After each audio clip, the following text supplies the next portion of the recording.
Hello and welcome back to Stomp City and another episode of ECW Lives on TEW 2016, and today it is time for episode 2 of season 4. And today is a pretty big episode and we've got some big things lined up, so let's get straight into the first episode of ECW Revolt, where we start with a dark match with Colt Cabana defeating Spike and Amazing Red in a triple threat in 12 minutes 22, when Colt Cabana defeats Amazing Red by pinfall with a Colt 45. And Spike got a 43, Colt Cabana with a 49, Amazing Red with a 52. So actually the developmental guy got the highest rating in this one. But a nice win for Colt Cabana. He's done well recently and I think he deserves it. This just gets the crowd going with a 54 C- match. And yeah, let's get into the main Revolt. And then Shawn Michaels enters the arena to a huge reaction, and he walks down to the ring wearing his street clothes and grabs a microphone and says, "Well, I never thought I'd ever be stood in an ECW ring, but as some of you may have heard online, I've been working with the boys in the back for the past few weeks, and to say the mood is low would be an understatement. For too long, Paul Heyman has been holding people down and firing some of the greatest young talent in the business today, but it happens no more. Heyman, you love a stipulation, so I've been asked to come out here and make an announcement on behalf of the ECW committee. This Sunday, it'll be Heyman's guys, Danny Havoc, Samoa Joe, and Bill Goldberg, the Dangerous Alliance, taking on a team of 3 led by the current ECW World Heavyweight Champion CM Punk. And he gets to choose his army, and if Heyman's team loses, he loses all power that he holds in ECW. Oh, and in tonight's main event, the Dangerous Alliance will defend their tag titles against CM Punk and one of the men from his team. Good luck. So, a massive start to Revolt this time, with Shawn Michaels dropping a bombshell on ECW. Paul Heyman will put his Dangerous Alliance up against Team Punk on Sunday. If Heyman loses, he can't call the shots any longer, and he's just going to become a spectator within the game. And just to note as well, this doesn't mean Shawn Michaels is going to be general manager. He's just here to make the announcement on behalf of the committee, and they trust him to get the crowd into it. So here he is with this 87 B+ promo. Can't complain. And yeah, that's why I got him to do it. He's obviously the best road agent we've got for a promo. And yeah, he's started to show off with a bang. It's going to be tough to top. And then we go into a video hyping this Sunday's ECW Junior Heavyweight Championship match as Prince Devitt defends against the Flying Assassin Hayabusa. And the rating not quite as good as Shawn Michaels, but it'll do for a mid-card. 42D. And then we go into a match with Heavy Metal defeating James Gibson in 11 minutes 31 by pinfall with La Casita. And Heavy Metal got a win last week as well, so he's on a bit of a roll. And yeah, he's good. So I want to keep him on TV for a bit, try and get him over. This got a 69 C+ overall, with Heavy Metal getting a 65 and James Gibson getting a 60. And also, accompanying James Gibson to the ring was another former WWE employee, Tori Wilson. And she did some good work at ringside and debuted her Girl Next Door gimmick and got above average. So pretty good. And that's given it a 69 C+ overall. Solid match. Let's move on. And then we go into another match which features Hayabusa, who we saw earlier in the hype promo, the number 1 contender for the Junior Heavyweight Championship, and he's going to be taking on Dragon Kid. So 2 high-flying experts, and Hayabusa defeats Dragon Kid in 9 minutes 32 by pinfall with a Phoenix Splash. And Hayabusa got a 67, Dragon Kid with a 68. And overall, 76 B-. Good match. So yeah, solid show so far. I've got a feeling we're going to get a good rating here. And yeah, Hayabusa picks up a win going into Sunday for his title shot. So then we go into another match where Vampiro takes on former Blackout member Brian Kendrick. If you remember last week, Abyss beat Austin Aries, who used to be in the Blackout. This week, Vampiro defeats Brian Kendrick, who used to be in the Blackout. And this one ended in 14 minutes 42 by pinfall with a choke slam. And a great match at 81B. Vampiro only getting a 67 compared to Brian Kendrick's 75. So Kendrick really is putting in the performances and proving that he deserves a place in the main event scene. But for now, he's on a bit of a losing streak. He's lost 2 in a row now. The 2 matches that he's had after his world title shot, he's lost. But yeah, 81B overall. And then after the match, Angel gets into the ring with Vampiro as they pose in the center of the ring, and then the lights go out. And then a red spotlight shines down on both of them. And they look around and they're not sure what's happening. And then another red spotlight appears. This time it's on the ramp. And Abyss is stood there with somebody standing behind him. And Abyss steps to the side to reveal Father Bearer. And Bearer begins to laugh as Abyss nods his head whilst looking at Vampiro. And Bearer speaks and says, Abyss accepts. And the spotlight goes out as the arena goes black. The arena lights turn back on as Vampiro and Angel are stood in the ring with smiles on their faces. So yeah, if you remember in the last episode of Revolt, Vampiro challenged Abyss to a first blood match. And then we find out also who was laughing after Abyss defeated Austin Aries.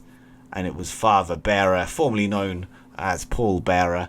And Bearer got an above average rating in his occult gimmick. So decent again. And this got a C plus 69 overall. Pretty exciting signing. Another signing from WWF. So we're going ham today with the debuts. I think it's 3 so far with Gibson, Bearer and Tori. But so yeah, good stuff. Keep making it fresh and keeping it exciting. So some new faces arriving.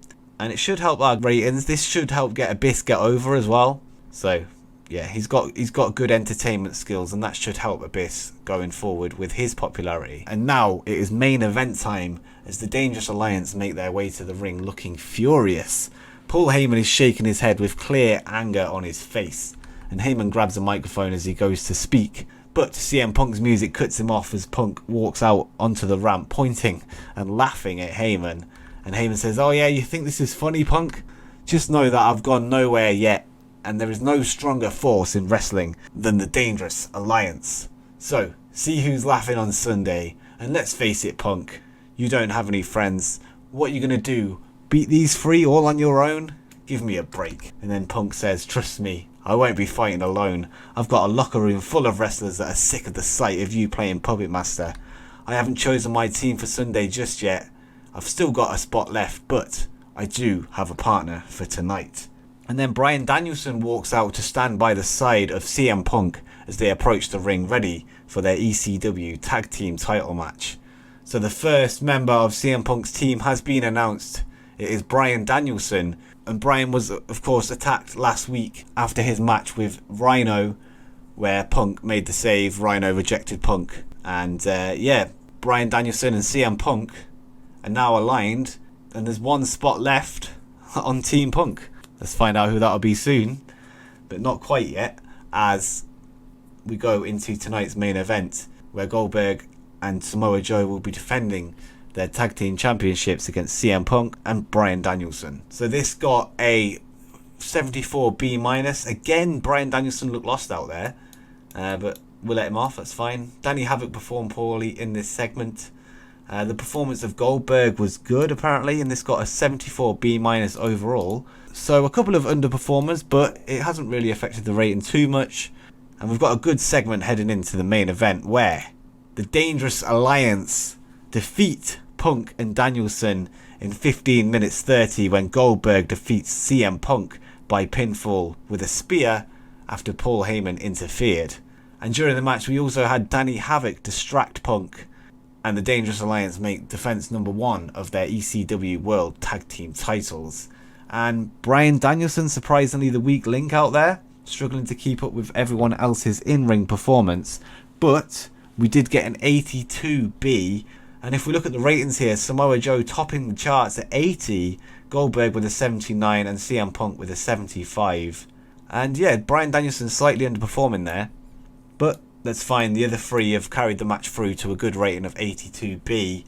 And this should help towards a good show rating at the end of the show. But we do have one more segment where straight after the bell, Danny Havoc slides into the ring with a steel pipe in hand, and Paul Heyman is barking orders as Goldberg goes out of the ring to get Bryan Danielson. He throws him over the top rope from the outside into the ring, showing the pure strength that Bill Goldberg carries.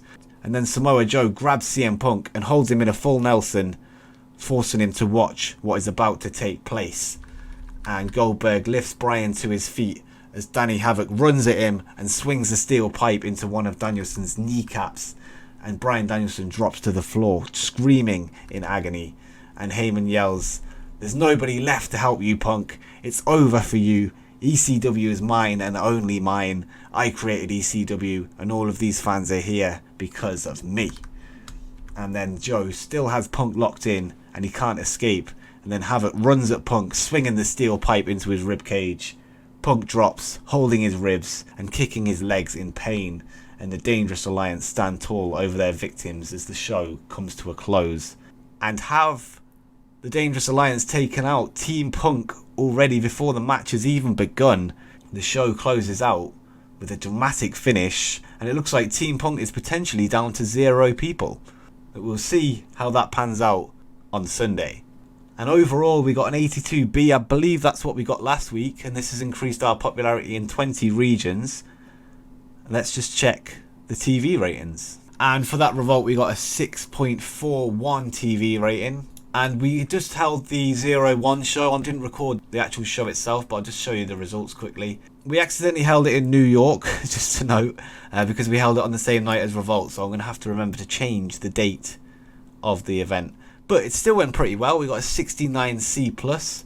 There was a 6-man tag there with Tajiri, Kensuke Sasaki and Great Sasuke defeating Takeshi Morishima, Yoshiniro Takayama and Milano Collection AT. Then we went to an intergender match where Manami Toyota defeated Black Warrior, and that got a 55. Then we had Naomichi Marufuji defeating Shinjiro Atani. Kenta defended his 0-1 Junior Heavyweight Championship against Taka Michinoku. Yunakiyama defended his 0-1 World Heavyweight title against Tiger Mask 4. And then Sting defeated Sabu to retain his GPWC World Heavyweight title in the main event.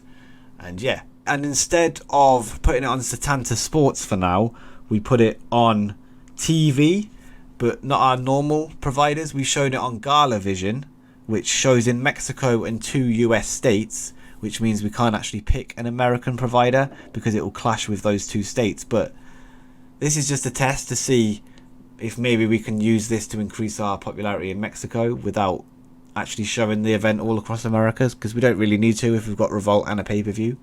And it's also shown on 2 Japanese stations as well. And that did increase our popularity in 5 regions, so the 3 Mexican and the 2 Japanese regions. And this was just a test to see if maybe we can increase our popularity in Mexico and Japan using a weekly show, and to see how the TV ratings did. And it seemed to go pretty well, and it would have done even better had it taken place in Japan. So I'm pleased with that.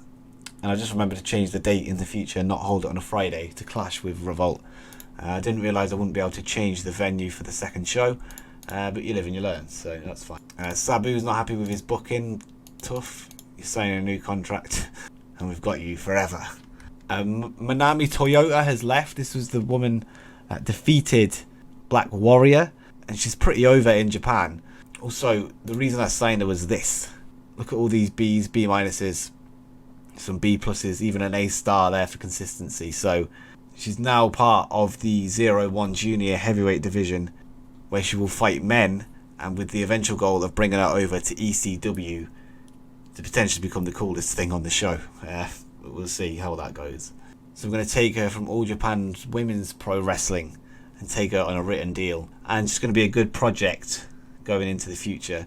And hopefully we can get her over in America to match her in-ring ability.